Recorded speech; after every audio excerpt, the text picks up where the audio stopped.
안녕하세요. 오늘은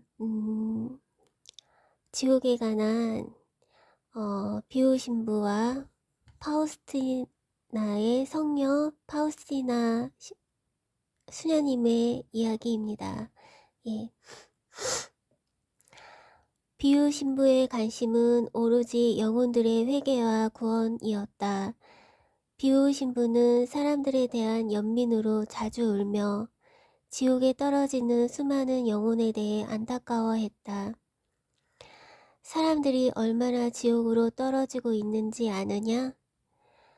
겨울에 내리는 눈송이처럼 지옥에 떨어지고 있다. 그리고 말년에는 흐르는 강물처럼 사람들이 지옥에 떨어지고 있다고 말했다. 나는 그들의 회개를 위해 자고 싶지도 않다. 나는 그들을 위해 바다처럼 눈물을 흘리며 강물처럼 울고 싶다. 오늘 읽어드리는 글은 오상의 비유 신부 이야기, 이상각 신부님이 쓰신 책에 있는 글입니다. 오상의 비유 신부랑 같이 사역을 했던 같은 장소에서 일했던 신부님의 이야기입니다. 다니엘 수사인데요. 다니엘 수사는 다시 죽었다가 다시 살아났는데요. 그분의 증언을 들어보겠습니다.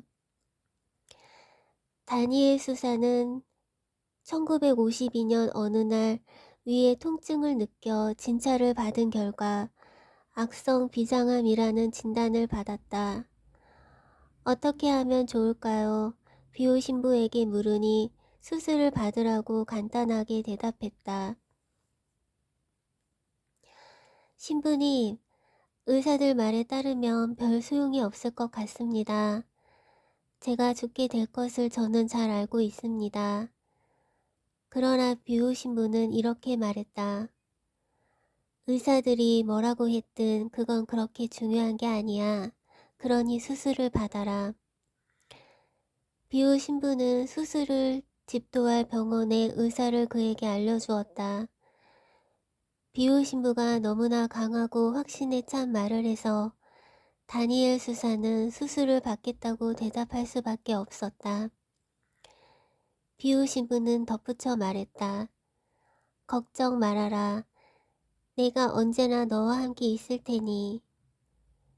다니엘 수사가 로마의 한 병원에 도착했을 때 마치 누가 그의 도착 시간을 알려주어 기다리고 있었던 것처럼 일이 착착 진행되었다. 제가 수술 후 정신이 들었을 때 사람들은 제가 사흘 동안 혼수 상태에 빠졌다가 죽었다고 했습니다. 다니엘 수사는 자신이 죽은 뒤에 체험한 바를 다음과 같이 보고하였다. 저는 하느님을 배웠습니다. 그분은 정의로운 심판관이 아닌 사랑 가득한 인자하신 아버지셨습니다. 성빈선에 대해 작은 잘못 때문에 저는 연옥에서 2~3시간을 지내야 했습니다. 저는 엄청난 아픔을 느꼈습니다. 저는 그 아픔들이 어디서 비롯된 것인지 몰랐습니다. 그러나 그 아픔은 형언할 수 없을 만큼 정말 대단한 것이었습니다. 가장 큰 통증을 느낀 것은 두 눈과 혀, 그리고 제가 이 세상에서 가장 많이 모욕한 신체 부위들이었습니다. 연옥에서 사람들은 육체를 지닌 듯이 보였고 이 세상에서와 똑같은 방법으로 사람을 알아보았습니다. 실제로는 짧은 순간이었지만 저에게는 영원으로 느껴졌습니다. 저에게 가장 큰 고통이었던 것은 성인이 될 수 있는 온갖 기회가 다 주어졌는데도 제가 그것을 이용하지 못했다는 깨달음이었습니다. 갑자기 성모님께서 저에게 나타나셨습니다. 그래서 저는 그분께 애원하고 탄원하였습니다. 지극히 거룩하신 동정 마리아, 천주의 성모님, 제가 다시 세상으로 돌아가 주님의 뜻을 따라 그리고 주님께 대한 사랑만으로 살고 활동할 수 있도록 주님께 은총을 빌어주소서. 저는 또한 비우 신부님도 보았으며 그분께도 애원하였습니다.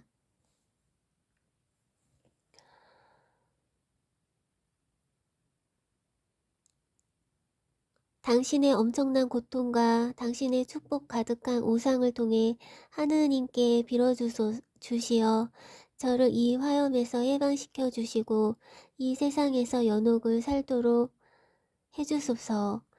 그런 후 저는 더 이상 아무것도 보지 못했으며 다만 비우 신부님이 성모님과 대화하시는 것을 들을 수 있었습니다. 그리고 얼마 후 성모님께서 저에게 다시 나타나셨습니다. 성모님은 고개를 숙여 저에게 웃음을 지으셨습니다. 그와 동시에 제 영혼이 제 몸으로 다시 돌아왔으며 저는 눈을 떴고 양팔을 들어 저를 덮고 있던 시트를 벗겨냈습니다. 그 순간 병원에 있던 사람들은 제가 유령인 줄 알고 문을 잠가버리고 모두 겁에 질려 도망쳐 버렸습니다. 그 다음날 아침 저는 일어나 의자에 앉았습니다. 정각 7시였는데 의사 선생님이 들어왔습니다. 의사는 감동에 복받쳐 눈물을 흘리며 이렇게 소리치는 것이었습니다. 네, 이제 믿습니다. 하느님을 믿습니다. 예수님을 믿습니다. 그리고 나서 의사는 왜 자기가 아침 일찍 병원에 왔으며 오자마자 자신이 직접 사망 진단서를 작성한 환자의 병실에 왔는지를 설명했습니다. 지난밤에 꾼 꿈이 이상해서 혹 무슨 일이 있는지 알아보기 위해 그렇게 일찍 병원에 왔다는 것이었습니다. 그 후 다니엘 수사는 40년이 넘도록 카푸친의 평수사로 살다 1994년에 죽었다. 죽었다 다시 살아난 다니엘 수사와 함께 살았던 팡크라치오 신부는 이렇게 증언했다. 다니엘 수사는 단 한 번도 시간을 허비한 적이 없습니다. 그에게는 헛된 시간이라고 없었습니다. 그는 기도를 위해 그 어떤 가능성도 이용할 줄 알았습니다.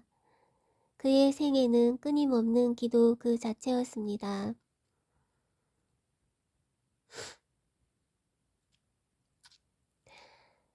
비우 신부와 동시대에 살았던 하느님 자비심의 사도 파우스티나 성녀는 하느님의 은총으로 천사들의 안내에 따라 지옥에 다녀온 일이 있었다. 성녀는 지옥에서 고통 중에 있는 수많은 사람을 목격했는데 그때 자신의 일기에 이렇게 적었다. 나는 죄인들의 회개를 위해 열렬히 기도한다. 나는 끊임없이 하느님의 자비를 구하는 기도를 한다.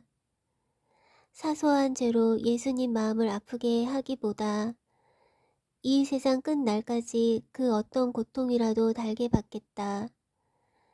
나는 영혼을 구하는 일이라면 이 세상 끝까지라도 갈 것이다. 영혼을 구하는 일은 먼저 기도와 희생으로 해야 한다. 파우스티나 성녀와 비우 신부의 관심은 오직 죄인들의 회개와 구원뿐이었다. 그리고 둘 다 죄인들을 회개시키고 영혼을 구하기 위해서는 기도와 고통과 희생을 바쳐야 한다고 말했다. 자비로우신 예수님께서도 이 두 성인의 말이 참되다는 것을 확인시켜 주셨다.